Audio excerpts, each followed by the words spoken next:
participant. There being no other business, the meeting adjourned around at 5:30 p.m.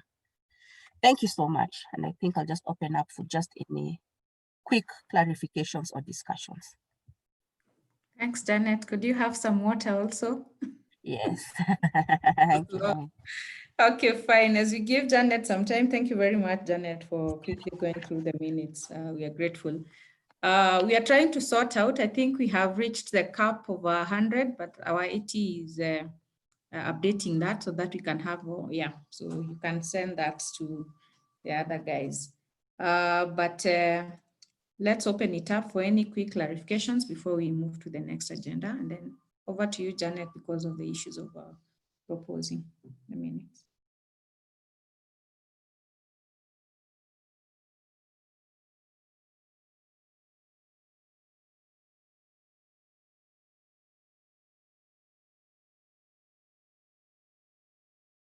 Any clarification? Can I see any hand up?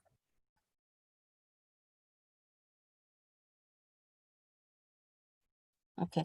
If not, if there's not any clarification, kindly could I have someone who was there in that meeting propose the minutes and say that is a true reflection of the discussion? Ahmed? Yes, Ahmed, are you proposing? No. Or do you have a question? Yeah, I'm not proposing. I just wanted, a clarification. Maybe in the area of in the reaction in terms of IBBS. Yes. When it's noted like the participants seem to prefer enhanced polling booth survey, I'm a bit lost, because I believe the participant had different opinion about the subject. So is it because I believe it's one of the KP representatives who spoke about the stand of EPBS. So I don't know, when we put it at like a participant, are we generalizing the stand, or how does it come out for us when we maybe we want to further this report to other avenues? That's all. Thank you. Thank you, Ahmed. Edna, you have a clarification or a question before we pick up, we respond? No, I'm proposing. Okay, then let me have Simon. I'm also proposing. Thank you. So maybe to Ahmed, unless I'm wrong, I think when we had the meeting, majority, especially from the community, preferred. That's why we've said most of them, whatever, preferred the EPBS, and the reasons we've inputted there, what the reasons were for why they said they preferred the EPBS to the IBBS. So I don't know if you feel that because it was based on the discussions that were there, that if I remember correctly, that main majority, especially from the community members, said they were there and they endorsed the EPBS. I don't know if anyone else can. Pari, is Pari, she's one who supported this presentation. And you can also have Solomon clarify. Yeah, actually, yeah, Solomon. Solomon?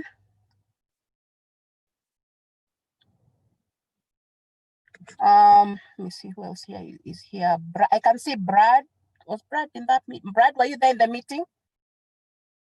Yes, I was there in the meeting. Yes. Is it the meeting that we have with Pari and Solomon? No, the one in Mombasa. Are you in the COE meeting in Mombasa? Yes, but I came in a bit late. Okay, I'd like someone who had the arguments that were there, maybe. Let me try looking for Solomon. Okay. Is Madenge online? Felicitas, anyone from Keswa? So actually the only one from Keswa. Okay, that's fine. Ahmed,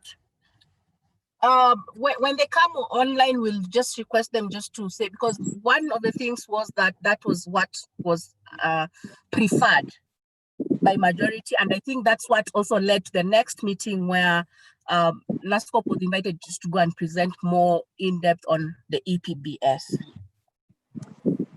Yeah, I agree. I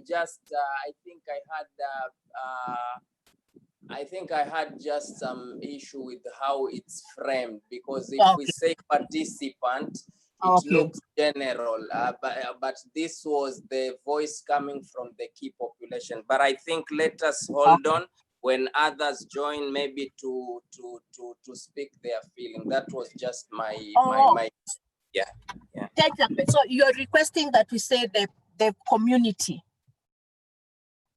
Yes, because we had different participants. Tulikuwa na madaktari pale ndani, tulikuwa na polisi, tulikuwa na professionals ambazo wanafanya kwa key population, but where did the voice of this stand came in terms, that's my concern. That is noted, Ahmed, and I think we can amend that to the community. I don't think Helga, I think that's doable.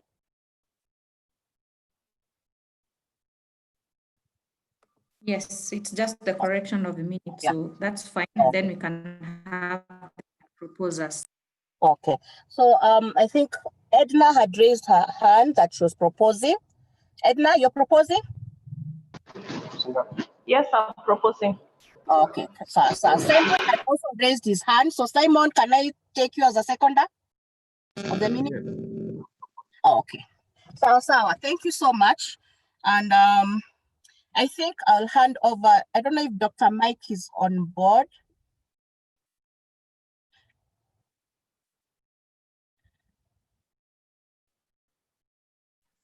Yes, Janet, I'm in.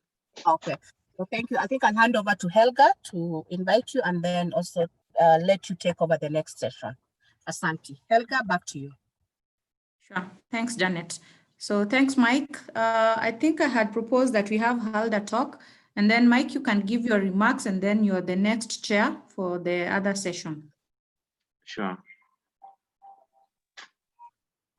Good afternoon, everyone. Thank you, Helga, and sorry for joining in a bit late. From Kenya Red Cross, we are very grateful that despite COVID and everything happening at the same time, this meeting was able to be conducted.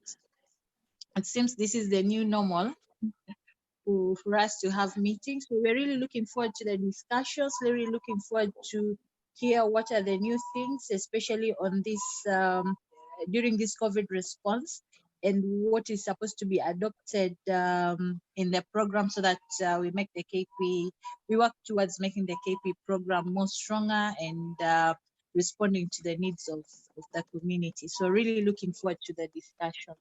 Thank you very much, NASCOP, for having all of us on board during this period. Back to you, Helga.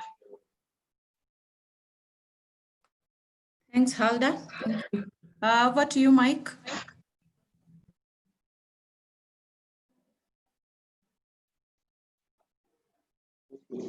Thank you, Helga, and thank you, Halda.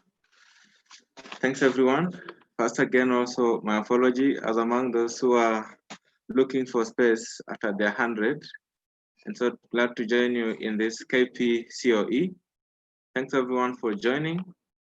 From the counties, you have all our support, KP community, NASCOP family, and our partners. We appreciate your indulgence and working with us to advance KP prevention services to the KP community, especially even now amid COVID-19.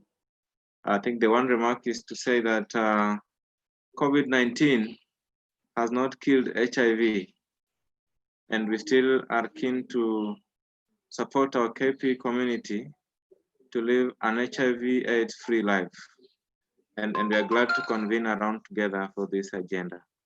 Fast forward to our next agenda, we'd like to proceed to look at our KP data updates for the ended quarter.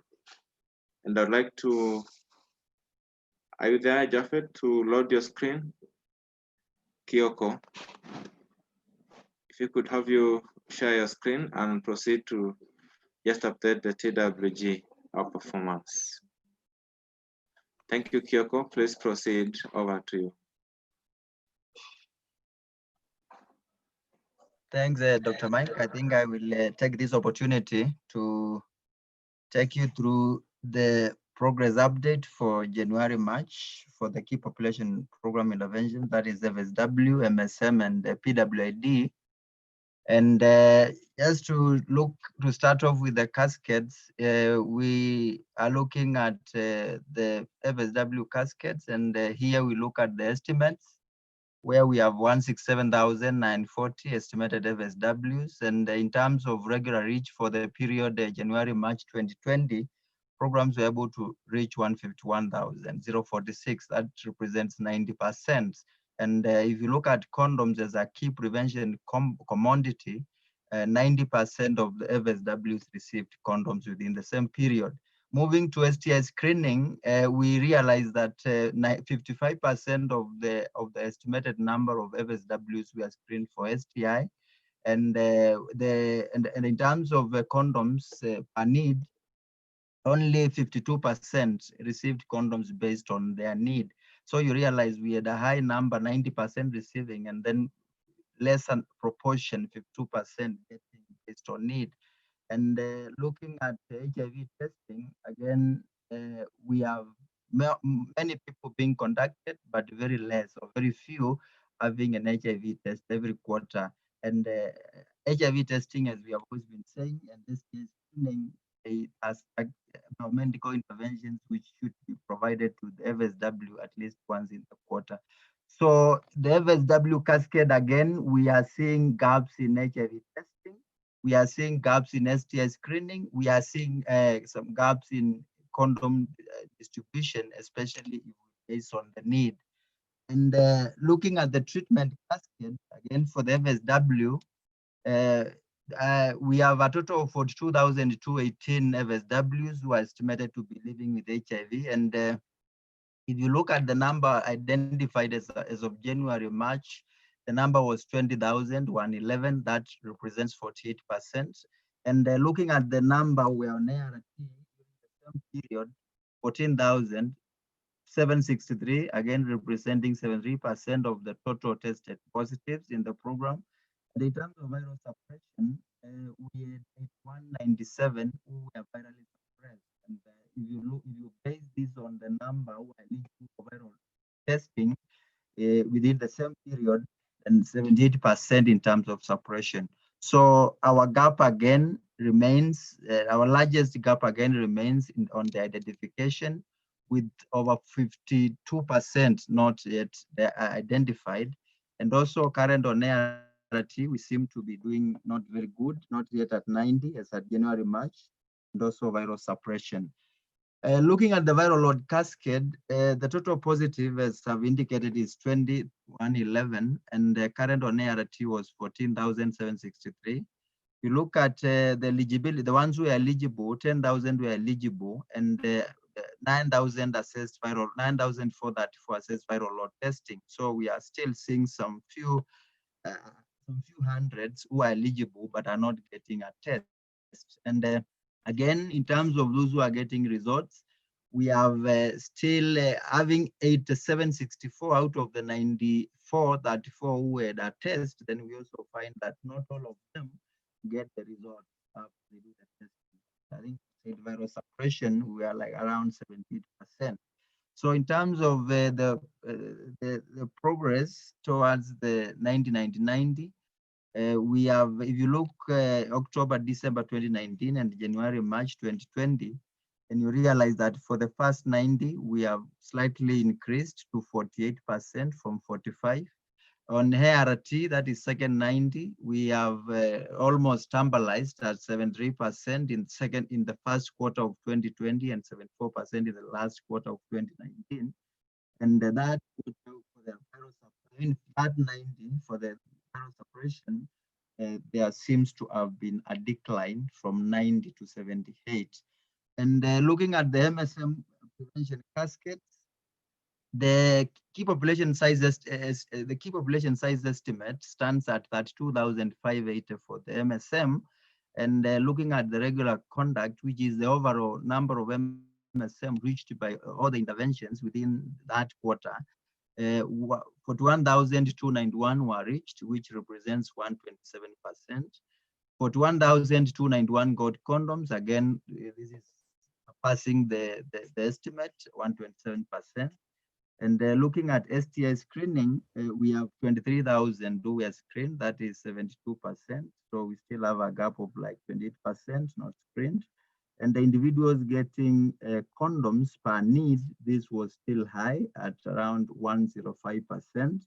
And in terms of HIV testing, we had 70% tested for HIV. So based on those who are eligible for HIV testing within the same period. So for the MSM Cascade, we also see some gaps in HIV testing. We also see gaps in STI screening, and yeah, basically those two indicators is where we seem to be struggling when it comes to the MSM Prevention Cascade. And looking at the MSM treatment cascades, we have an estimated 6620 MSMs living with HIV. And out of the estimate, programs have been able to manage and test, have been able to test and identify that 886 who are living with HIV.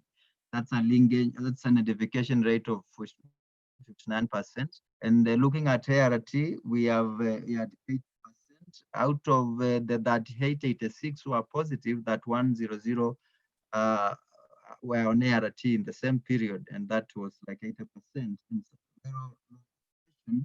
We have 1439 who were virally suppressed out of the 510 who, I mean, out of all the eligible, and so 74% viral suppression, 80% linkage, and 59% in terms of identification. So again, our biggest gap here seems to be on the first 90, the identification, and also in the that 90. But also for the second 90, we still not reached there. And viral load testing with that 886 who are currently positive, we have that 100 on ART and 1950 are eligible, out of whom 1583 had a test. So again, we are seeing some gaps in terms of eligibility and those who receive a test. And in terms of results, again, not all of them, so although very close, but not every MSM who had a viral testing their results back. And suppression again, 1439 were virally suppressed. Looking at the overall cascade, and for the first 90, we relatively remained at 50. I mean, almost at 58% in the last quarter of 2019, 59%, a slight increase. And for the second 90, from 89% in October, December to 80% in January, March. And for the that 90, we have also declined from 79 to 74 in the third quarter. So second and that 90, we seem to have declined in the last quarter compared to the October, December.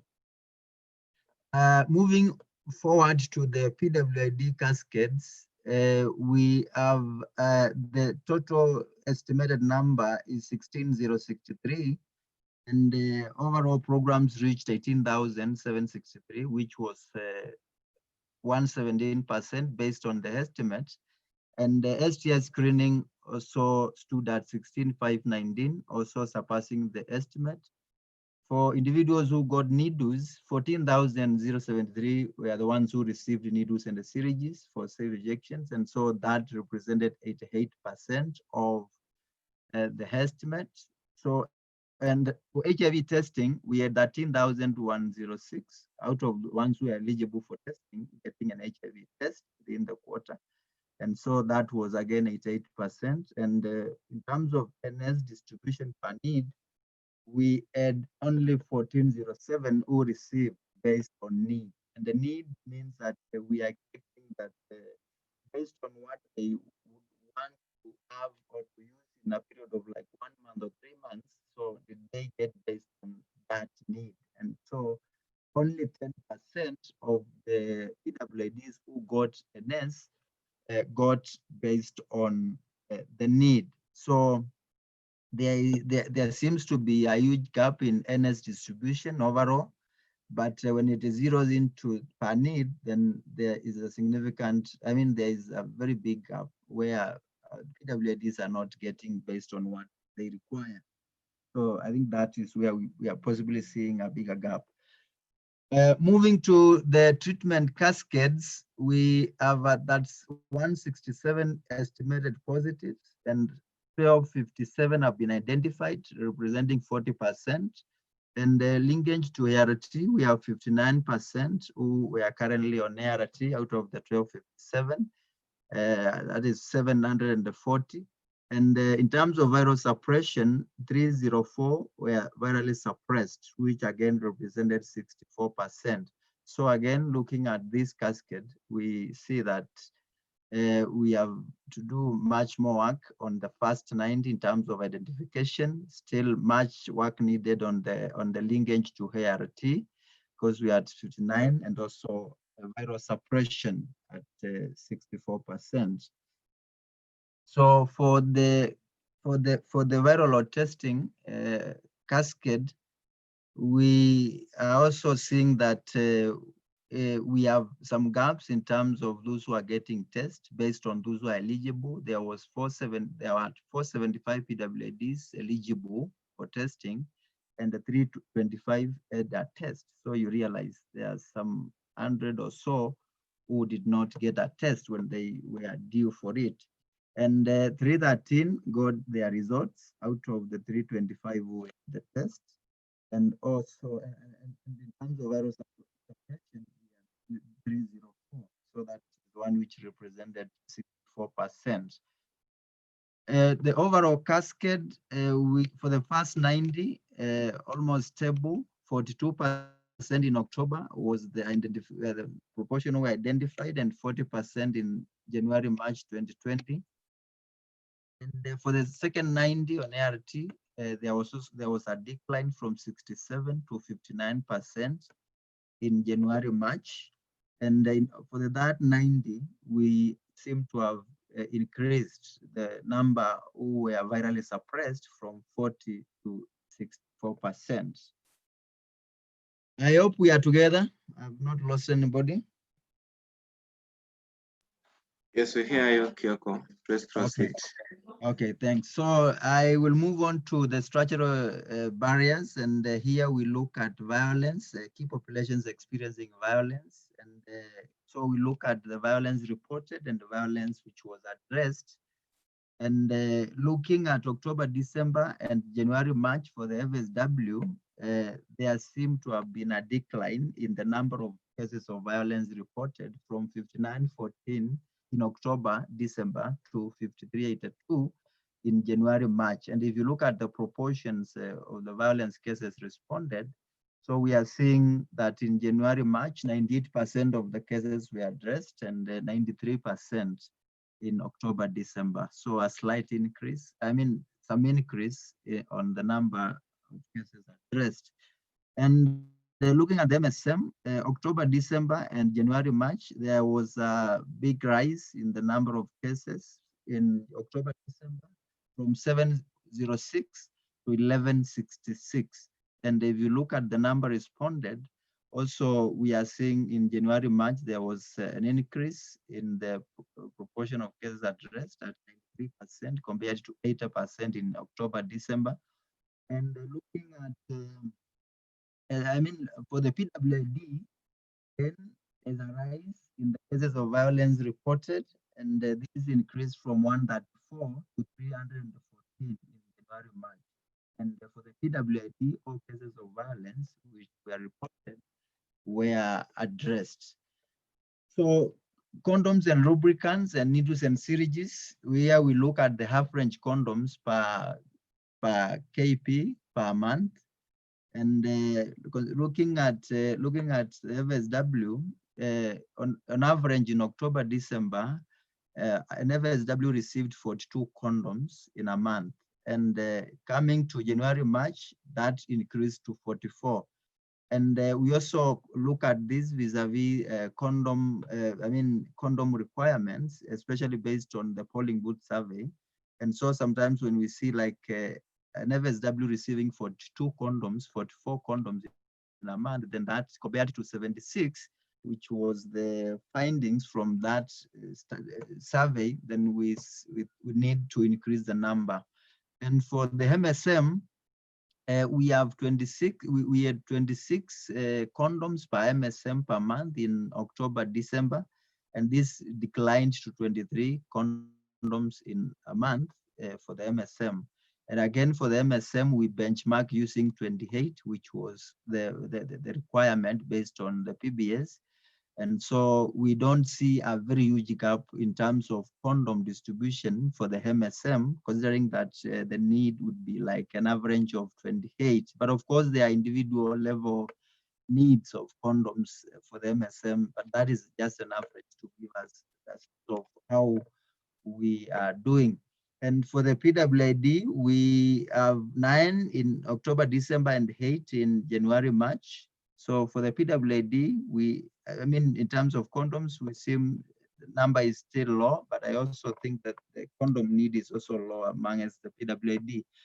And for the needles and syringes, we have in October, December, we had 19, and this the average needles and syringes per month per PWID declined to 8 in between the period January, March. So we are seeing a significant fall of the needles and syringes distributed to the PWIDs within that period. Probably, I think there we may also want to understand whether it was an issue of shortage or what could have actually contributed to that significant fall. And looking at the loops and loops distributed FSWs in January, March, significant rise from 15 to 22,535 in January, March, and also for the MSM, we are seeing a rise from 1717 to 12,610 in January, March, and for PWID, a total of 100 were distributed from 0 in October, December. These are the peer ratios, and peer ratios, we look at the workload per peer educator. So the recommended for the FSW is that one peer educator to reach or to have a cohort of 8 peers or sexual FSWs. And so looking at October, December, the ratio was at 1:100, and in January, March, the ratio was at 1:5. So a slight improvement there, although still we are not yet at the ratio, the recommended ratio of 1:8. And for the MSM,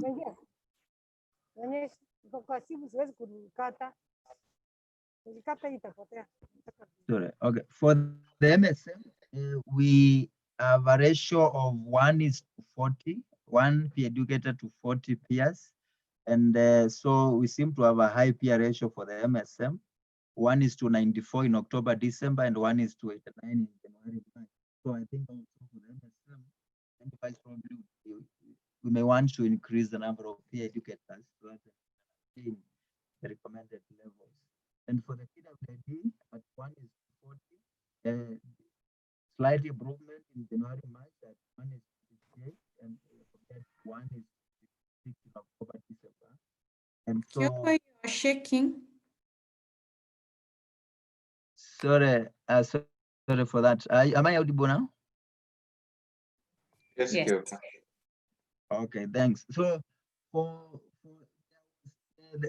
coming to January, March for PWD, there is an improvement. The ratio is has improved, but then we are still not at 1:40.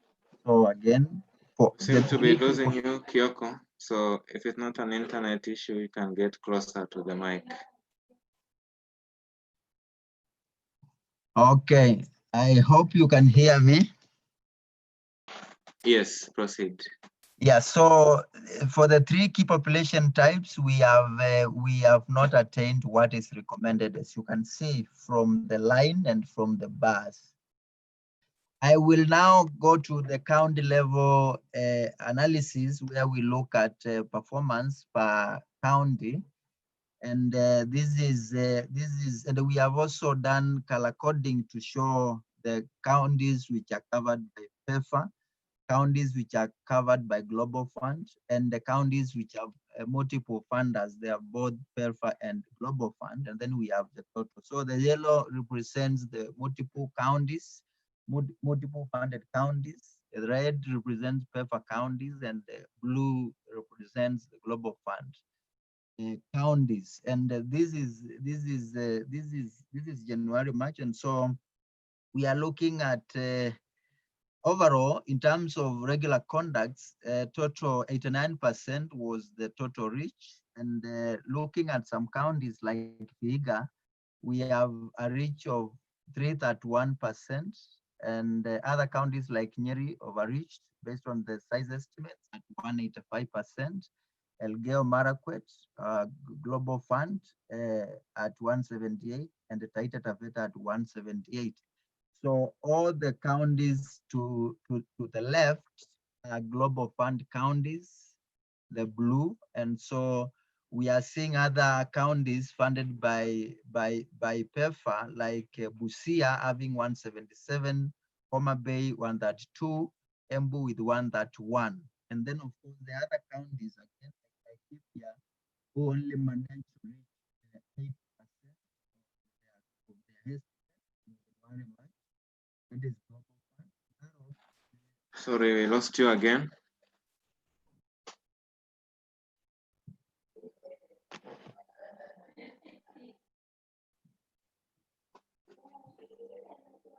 Okay.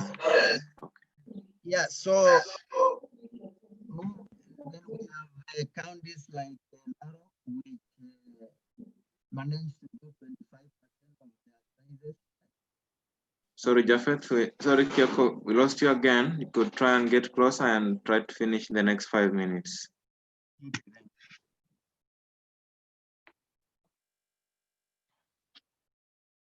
So moving forward to the MSM overall stood at 115% in terms of reach.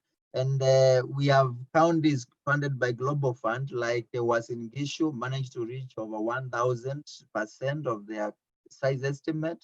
Nyeri 720%, also Global Fund. And other counties under PERFA also did quite well, with Kitui 445, Kirinyaga 372. We have Homa Bay 345, and also Migori at 215. We have counties like Murang'a who did 0%, that was PERFA.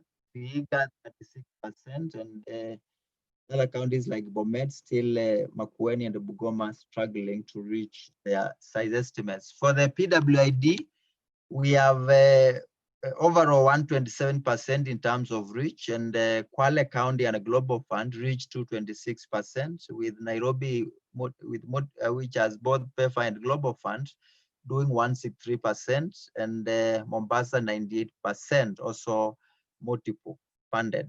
And other counties under PERFA like Meru, Siaya, Migori did quite less, 7%, 10%, and 27% in terms of their conducts. So overall conducts were high, but other counties still struggling. In terms of average condoms, we have an average of 44 overall 44. And we have counties which did quite well, especially over distributing, like Kisumu 113, Turukana 110, Kakamega with 104, Elgeyo Marakwet, which is Global Fund 74. And then we have other counties like Bomet doing only 6 condoms per FSW per month, and other counties, PERFA counties like Kirinyaga, Busia, Narok, Makueni did also less. So we are seeing some counties under distributing, other counties distributing based on the need. Coming to the MSM, the average was at 23, the period January-March, but on average an MSM received 23, as I've said earlier. And counties like Bomet, Embu, Meru, Tharaka Nithi, Migori, and Murang'a, PERFA counties, they have done, they have distributed way above the national average, and also even way above the recommended, or rather the expected condom need per month per MSM. And then we are seeing other counties like, hello? Yes, Elga. Sorry, proceed, Kioko. Okay, other counties like Trans Nzoia, Uasin Gishu, and Kwale, they seem to have done quite less in terms of condoms condom per month per MSM, less than the average, less than what is recommended. Also, paper counties like Siaya and Kirinyaga did quite less, 8 in the month, and of course we are seeing Machakos, Kajiado, Nyeri still doing less. For PWID, NS distribution, the average was at 8 for the whole month, and I've said 8 out of the recommended 76, then that is quite low. But looking at counties like Kisii, which is PEFA, and also Machakos, there seem to be, and the Kiambu, we seem to be, not really Kiambu, but Kisii and Machakos are the ones who seem to be way above at 26 and 33. But of course, Kiambu has 11, and also Mombasa, Nairobi. And looking at Siaya and Meru, there seem to be no NSP program, because we have PWDs, but when it comes to needles and syringes, then they are not getting. So there seems to be a problem there. And I think for church counties, we need to see how we can do the requisition for needles and syringes, and ensure that probably the PWIDs in those geographies are provided with needles and syringes. Kwale, with a strong NSP program, we are seeing only 2 per PWID per month, and also Kilifi, 43, and also Kilifi doing 6. HIV testing, overall, we are at 46% for the FSW. And again, as you can see, we have counties doing well in HIV testing. Remember, this is quarterly testing. And Vihiga managed 424%, and Homa Bay 169, Nyeri 166, Taita Taveta 156. And so we are seeing also counties like Laikipia did only 1%. Bomet 9%, Bungoma did 15%, and also Narok. PEFA counties, other PEFA counties like Kisumu, Mombasa, Busia, Murang'a, Tharaka Nithi, and Kiambu did quite low in terms of HIV testing for the FSW. And the linkage to ART, you look at the number who are positive and have been we are current on ART between that period. And looking at overall, 73% we are linked. I mean, we are on ART as at January, March, and we have West Pokot 500%, and I think that might have been can be attributed to higher reporting the number who are current based on the ones with a less number of those who are positive, and also Turkana 166%. And the counties, GF counties like Uasin Gishu, Nyamira, Kwale, Vihiga, and Busia, which is PEFA, Kakamega, Murang'a, and Taita Taveta have over 90% in terms of linkage. And then we have Laikipia, less, 0%, with 25%. Kisii, Kilifi, and Machakos also seem to be not doing quite well in terms of linkage to ART for the FSW, alongside other counties like Kirinyaga, Siaya, Yambu, Kisumu, Kitui, Meru, Bungoma, Embu, and the Migori. So you can see we have counties which are less, way below 90%, and even way below 73%, the national average. And I think we need to see. Remember this, we look at reporting for the key populations on ART in the drop-in center, in the care and treatment center, the drop-in center, and also in the other MOH facilities.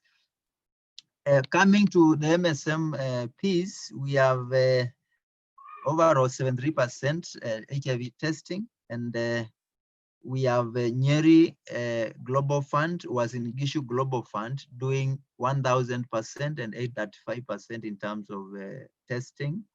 And also Kitui doing very high, 833. We have Homa Bay, 329. Still counties like Meru, Kajiado, Migori, Machakos doing a higher proportion, higher number in terms of testing. Then when it comes to counties which seem to be struggling, we have Bungoma 7%, Busia 15%, and Narok 21%. Is Hembu with 24%, Rakini 29%, Vihiga 33%, and of course Makueni 35%, which is PEFA. We have Global Fund 39%, Ukana Kiambu 42% and 40%. So again, for HIV testing, we are seeing many of the counties here are doing way less. I mean, in terms of HIV testing, I think the national average is being pulled upward by some few counties who seem to be doing well. And for linkage to ART, 63% overall. And again, we see some counties still doing quite well in terms of linkage to ART for the MSM. And for the PWID HIV testing, we have 89% overall in terms of testing, and we have counties like Nairobi, multiple funded. We have 56%, 156%, Kisii, and PEFA 92%, and of course other counties like Meru, Siaya, Migori, Kisumu, Kiambu, and Homa Bay are doing way less, or rather doing low testing rates. Coming to PWID linkage to ART, we have overall, 59% of the PWIDs were on ART, and we have 100% for Kwale and the Kilifi 97%, and then we have Meru, Kisii having not linked, or 0% and 90% for Kiambu. Coming to HIV positivity, we have overall 2% positivity rate for HIV, and counties like Migori have a high positivity rate at 6%, and Mombasa 5%, and also Kilifi at 5%. Moving to the MSM, we have 2% overall positivity for HIV, and this is at 20% for Murang'a and 10% for Kirinyaga, Hembu 8%, and Migori 5%, Kiambu 5%. And other counties seem to have no positivity rates at all, from Meru all the way to Bomet. And for PWID, we have overall less than 1% HIV positivity, with the Kisumu having 6.5% in terms of positivity, and then Nairobi 0.4%, and we have a couple of counties with 0% in terms of positivity, from Homa Bay, Kisii, all the way to Siaya. Again, moving forward to STI positivity rates, we have 3% for 3% of the FSWs positive for STI, or rather we are diagnosed with an STI. And looking at Siaya, we have 9%, Bungoma 9%, Machakos 9%, Makueni 8%, and then of course we have Nyamira, West Pokot 7% and 6%. And for the MSM, we have overall 3% positivity for STI, with the Murang'a 18%, Kwale 10%, and Taita Taveta 8%, Kirinyaga with 8%, and then of course counties like Busia, Embu, and Kiambu still showing the higher, and Nyeri showing a higher proportion, a higher positivity for STI, especially compared to the national average of 3%. And we have other counties where positivity stood at 0%, especially Bomet, Kisii, and all the way to Vihiga, Makueni. And for the PWID, we have 1% overall, with the Meru 20% and Kilifi 3%. Then other counties like Homa Bay, Kiambu, Kisii, Machakos, Migori, and Siaya having 0%. So thanks so much. Awesome. Thank you very much for that detailed presentation. So colleagues, allow me to invite Helga to indulge us on a migration to a platform to accommodate our other colleagues. So hold your questions, input, and discussion. Welcome, Helga. Thanks, Mike. And we are sorry to interrupt this, But we are getting requests from those who are following from YouTube because they can't comment to just include them here. So I'm requesting you copy that link. We've also sent it to the emails so that you can join in immediately. And then by 3:30, we should be having the comments from Kyoko's presentation. Then for the recordings, I think we will keep all the recordings, and I think somebody has copied the charts. If not, let's leave one person who can copy all these. Great. Thank you, and I think we can migrate now.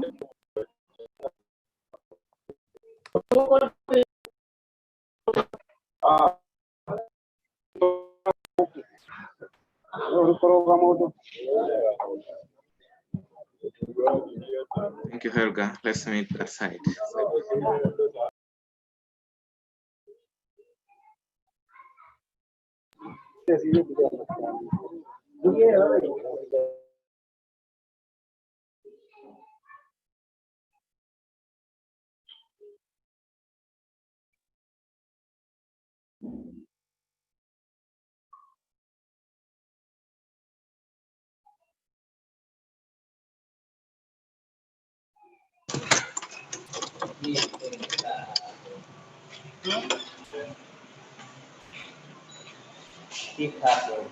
Ilikuwa inakaa hapo. Sasa hiyo akachoma makweli, alikuwa anaambia watu wakanunini akiwazidi hapo. Wazidi wapi?